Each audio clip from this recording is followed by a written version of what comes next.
पप्पू यादव अपना दोनों हाथ जोड़े जज साहब के सामने जितनी देर सुनवाई चली उतनी देर तक खड़े रहे। यह कहानी उस दिन की है जिस दिन पप्पू यादव को जमानत मिली उस 31 साल पुराने मामले में जिसमें पुलिस ने गिरफ्तार किया। लेकिन जैसे ही जमानत मिली पुलिस ने तत्काल 2 और फाइलों को खोला और पप्पू यादव को न्यायिक हिरासत में कोर्ट से डिमांड किया कि भेजा जाए। लिहाजा मामला दूसरा था, नया था। कोर्ट ने उनको फिर से हिरासत में भेजने का आदेश दिया और पप्पू यादव जेल से बाहर नहीं निकल पाए। पप्पू यादव पर कुल मिलाकर 41 पेंडिंग मामले हैं। हम आपको यह क्यों बता रहे हैं? इसलिए बता रहे हैं क्योंकि पप्पू यादव को जेल से बाहर ना निकलने दिया जाए, इसके लिए पूरी की पूरी प्लानिंग है।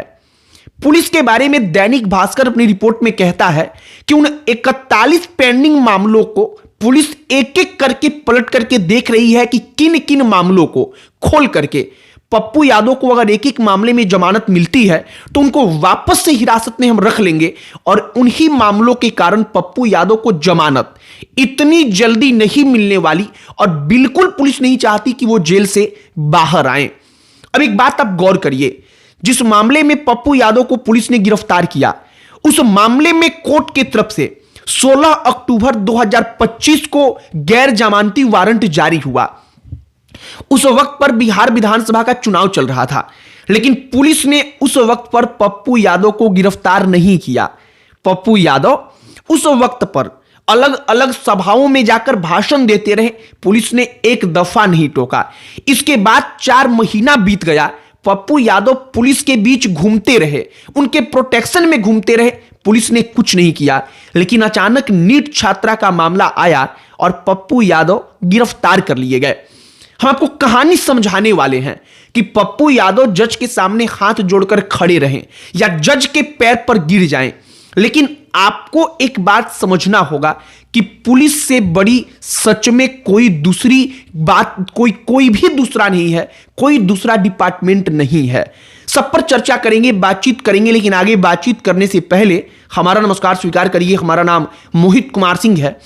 हम पुलिस से बड़ी कोई दूसरी डिपार्टमेंट नहीं है, ऐसा क्यों कह रहे हैं इसे जरा गंभीर होकर समझिए। मान लीजिए कि अदालत में जज साहब एक मामले में जमानत देंगे, लेकिन पुलिस को मालूम है कि 41 मामले पेंडिंग हैं, इनमें से कोई एक मामला खोलो और वापस से हिरासत में ले लो। और पुलिस इस वक्त पर पप्पू यादव के साथ यही हथकंडा अपना रही है। जब पप्पू यादव को 31 साल पुराने मामले में जमानत दी गई तो पुलिस ने पहले से तैयारी कर रखी थी कि हमें फिर से हिरासत में लेना है। पुलिस ने तत्काल 179/2017 जो और एक और केस में जज के सामने तुरंत कोर्ट के सामने कहा कि हमें न्यायिक हिरासत में इन्हें दिया जाए। यह दोनों मामला था क्या? यह दोनों मामला है कि पुलिस के साथ अभद्रता, पुलिस के साथ पुलिस का जो तमाम पब्लिक में जो पुलिस सेवा करती है उसमें सहभागिता ना देना, उसमें सहयोग पुलिस का ना करना, दंगा भड़काना, जहां पर सभा की अनुमति ना हो वहां पर जाकर सभा करना, प्रदर्शन करना। और इन तमाम मामलों को लेकर के 2 अलग अलग मामलों में पुलिस फिर से हिरासत में ले लेती है। दैनिक भास्कर जब पुलिस दूसरी बार हिरासत में लेती है अलग केस में, उसके पहले इस बात को अपनी रिपोर्ट में कह चुका था कि पुलिस पुराने फाइलों को खंगाल रही है। वो पूरी तैयारी में है कि पप्पू यादव को जमानत किसी भी कीमत पर ना मिले, उनको जेल से बाहर ना निकाला जाए।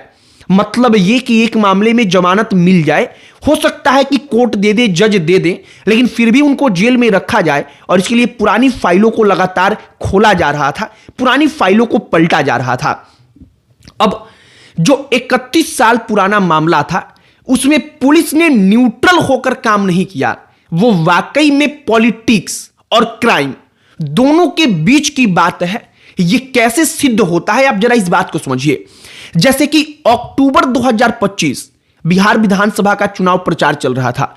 16 अक्टूबर की तारीख को कोर्ट ने गैर जमानती वारंट जारी किया। पप्पू यादव कौन है?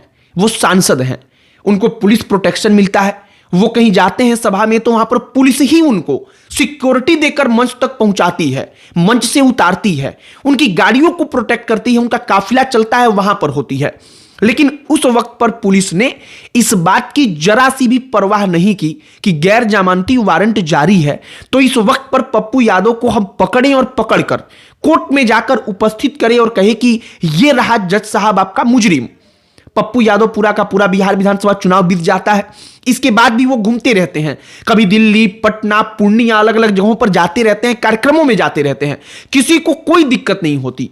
लेकिन नीट छात्रा का मामला आया तो इसके बाद से दैनिक भास्कर अपनी रिपोर्ट में कहता है कि पुलिस अधिकारियों ने पप्पू यादव को, जो उनके करीबी हैं, कहा था, हिदायत दिया था कि अब चुप हो जाइए, आपका बहुत अधिक हो रहा है, चुप नहीं होंगे तो फिर आपको भुगतना पड़ेगा। पप्पू यादव नीट छात्रा के मामले को लेकर चुप नहीं हुए। अंततः पुलिस ने प्लानिंग बनाई जिसमें किसी मिनिस्टर यानी कि मंत्री और बड़े नेता तक को इन्वॉल्व नहीं किया गया।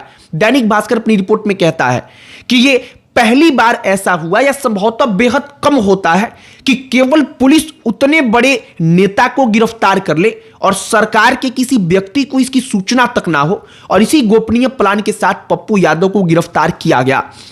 अब जो पुलिस कर रही है इसके पीछे का कारण बताया जा रहा है कि पुलिस नहीं चाहती कि पप्पू यादव जेल से बाहर निकलकर नीट छात्रा के मामले में फिर से कुछ भी बयानबाजी करे, इस मामले को तूल दे, और अगर पुलिस जानती है कि वो ऐसा करेंगी तो उसके ऊपर प्रेशर बढ़ेगा।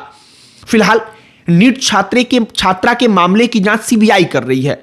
पुलिस को अब सब कुछ मैनेज करके रखना है और कहा जा रहा है कि पप्पू यादव को इसीलिए कम से कम होली के पहले वो जेल से बाहर ना आए, ये बात पुलिस सुनिश्चित कर रही है।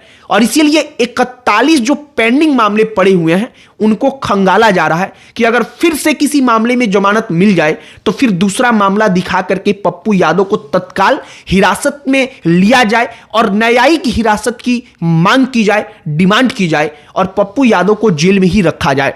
फिलहाल पुलिस अगर चाहे तो वाकई में किसी भी व्यक्ति को, चूंकि पप्पू यादव दूध के धुले तो है नहीं, पप्पू यादव के ऊपर तो कई दर्जन मुकदमे हैं, वो अपने जमाने के अपराधी किस्म के व्यक्ति रहे, तमाम अपराध के आरोप लगे। वो अलग की बात है कि कुछ सिद्ध नहीं हुआ, किसी मामले में वो सालों जेल रहे, फिर भी उनको बरी कर दिया गया क्योंकि सबूत नहीं मिला, सबूतों का अभाव था। लेकिन पप्पू यादव दूध के धुले नहीं है, तो इनके लिए यह सब कुछ करना तो और आसान है।